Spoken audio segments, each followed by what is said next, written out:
Ustadz cintai, Ustadz banggakan, dan Ustadz harapkan kita sudah sangat sering mendengar penjelasan tentang jujur. Jujur itu mengakui, berkata, atau memberi informasi yang sesuai dengan kenyataan. Jadi berkata sesuai dengan apa adanya. Apa yang terjadi itulah dikatakan. Itu namanya jujur. Ini dalil-dalil diantaranya yang berkaitan dengan jujur. Diantaranya Quran surat ke-33 ayat 70. A'udzu billahi minasyaitonir rajim. Bismillahirrahmanirrahim.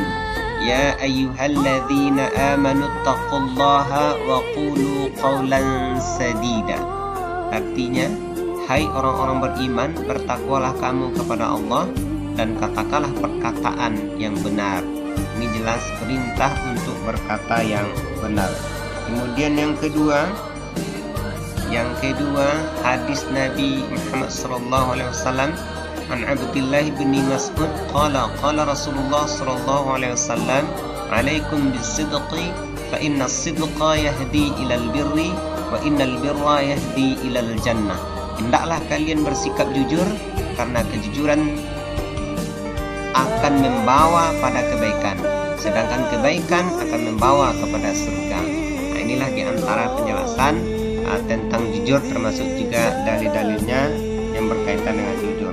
Silakan Ananda hafal, ya, Ananda hafal ayat dan hadisnya sehingga menambah perbendaharaan kata, perbendaharaan hafalan Al-Qur'annya, ya. Perbendaharaan Al-Quran dan hadisnya silahkan dihafal.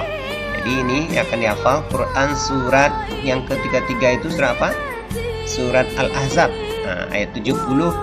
Kalau bisa dihafal dengan 71-nya, kemudian juga hadisnya. Selanjutnya Ananda kita lihat, ya, penjelasan lebih lanjut tentang jujur ini macam-macam sifat jujur. Ini ada beberapa macam.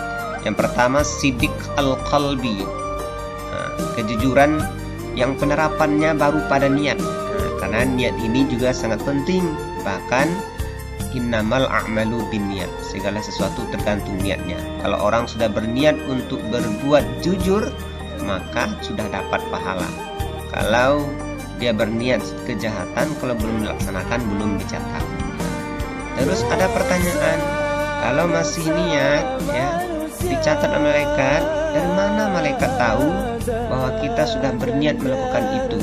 Nah, ada penjelasan kita dapatkan bahwa kalau orang sudah berniat baik, maka tercium bau harum oleh malaikat. Jadi kalau orang berniat buruk, maka tercium juga bau busuk oleh malaikat. Yang kedua, sidik al-hadis. Nah, penerapannya ada pada perkataan. Nah, ini sudah mulai pada kata-kata, ya, dia berkata-kata. Kemudian sidik al-amal, penerapannya ada pada perbuatannya. Perbuatannya sudah menunjukkan, ya, apa yang dia laksanakan, apa yang dia katakan. Kemudian sidik al-wa'ad, penerapannya ada pada janji. Inilah diantaranya penjelasan tentang macam-macam sifat jujur yang perlu kita pelajari, mungkin lebih dalam lagi nanti. Anda bisa menambahnya melihat penjelasan lebih lanjut. Kemudian Ananda selanjutnya, ya, contoh perilaku jujur. Nah, ini diantaranya tidak merugikan, tidak mengambil milik atau hak orang lain, kemudian tidak membohongi diri sendiri dan orang lain, kemudian berkata sesuai dengan kenyataan, bertanggung jawab mengemban amanah yang diberikan, penerapannya di mana saja, di rumah, di sekolah maupun di lingkungan masyarakat. Nah, ini contoh-contoh penerapan perilaku jujur, ya. Selanjutnya, penerapan jujur. Nah, menerapkan jujur itu bagaimana caranya? Nah, bagaimana kita mampu menerapkan kejujuran? Bagaimana caranya? Pertama, ini meyakini bahwa jujur itu merupakan perintah Allah Subhanahu wa taala. Yang kedua, mengetahui akibat dari perbuatan tidak jujur. Yang ketiga, menghindari sifat dusta atau bohong. Yang keempat, berteman dengan orang yang jujur. Yang kelima, berperilaku jujur dan adil dalam kehidupan. Kemudian selanjutnya, manfaat jujur. Apa itu manfaat jujur?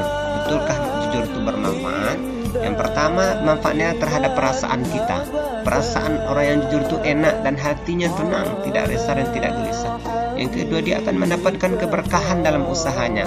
Apapun yang dia kerjakan, dia akan dapat keberkahan. Ya, orang percaya kepadanya. Kemudian dapat pahala dari Allah Subhanahu wa taala.